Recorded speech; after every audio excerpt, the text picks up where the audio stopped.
Okay, so now we have this wonderful curve, and now we need to figure out what we can do with it and how we can describe it. And what we can start off with is we can write a general reaction scheme. So we've got some substrates in our test tube sitting there, and eventually with whatever reaction happens, we will create a product. And this might be a variety of reactions that happen here. What we are actually looking at here is really the slowest step in this variety of reactions. It is the rate limiting step. And we can look at this graph and say, well, it probably reminds us a little bit of a first order reaction. So we can write a rate equation for the change in the substrate concentration, and I indicate it like that. So we have the rate equation for such a reaction. The change in the substrate concentration over time equals negative rate constant K, negative because the substrate disappears, times the time, and we probably should not write it as a T here. That would be then later with the differentiation. But in a first order reaction, this depends on the substrate concentration to the power of 1. So that is our general rate equation here. And of course, we can integrate this rate equation, and we can write basically the concentration of the substrate at a given time of t equals the concentration of the substrate at the time 0 times e to the power of minus k times t.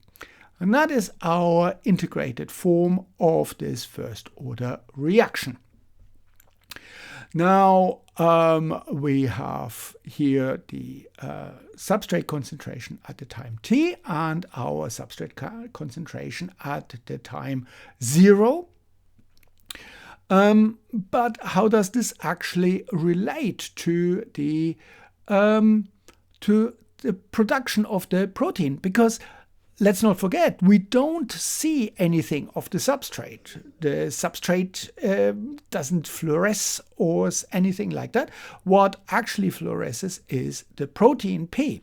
Now we can assume that the protein that we see here, the GFP protein, that there is a one-to-one relationship. So we start basically with pretty much the same concentration with us. That would be our substrate concentration at the time point 0 here.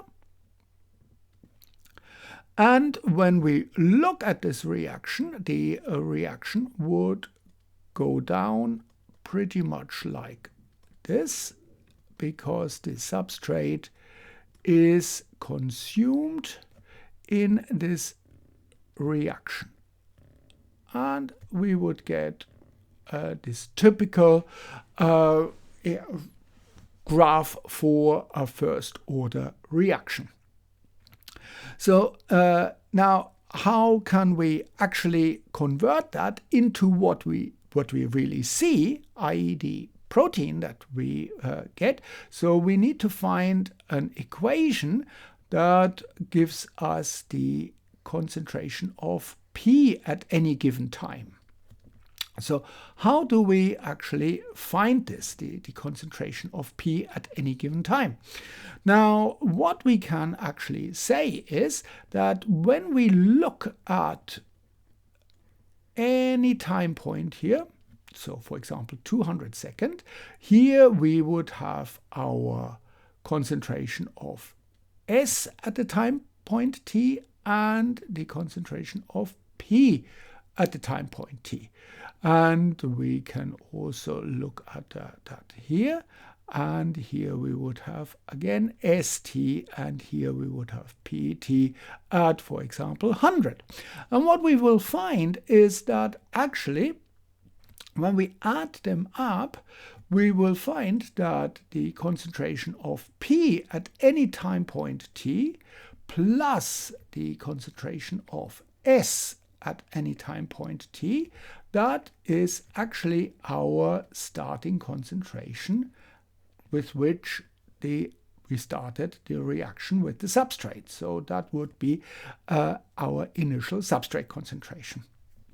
And we can now basically rearrange this equation and say P at any time point t just simply equals the initial concentration S0 minus S to the time point t.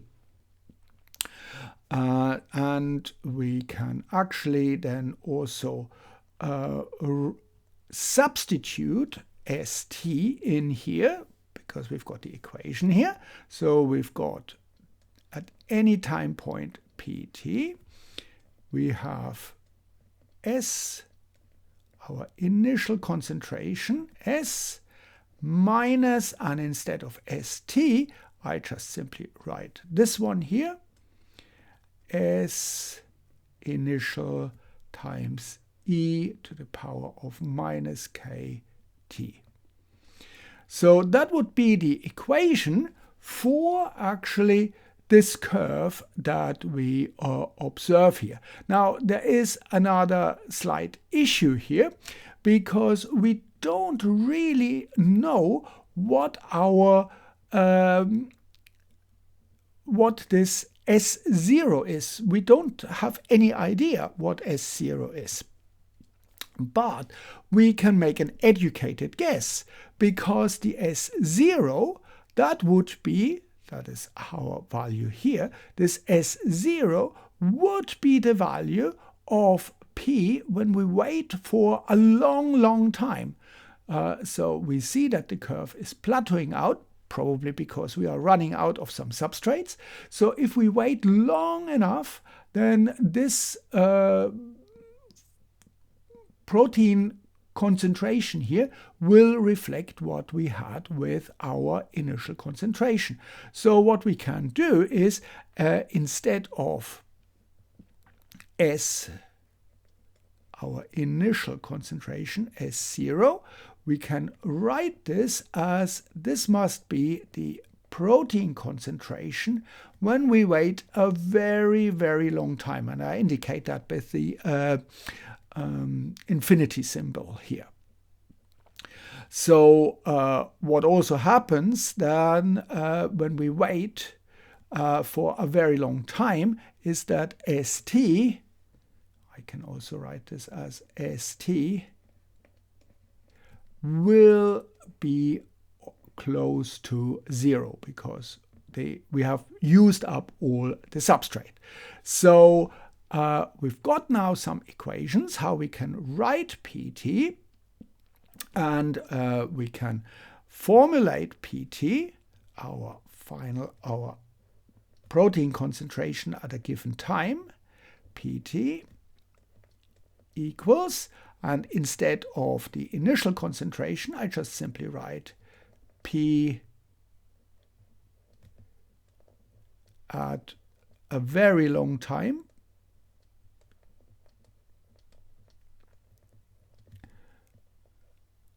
minus P again at a very long time. I don't know why this doesn't work here. Now it works.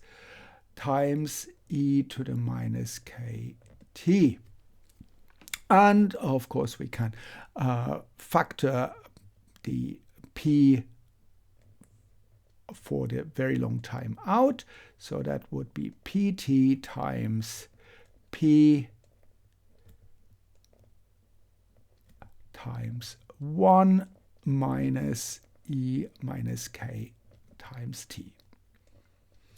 And what we can do with that, I'm going to show then in the next video.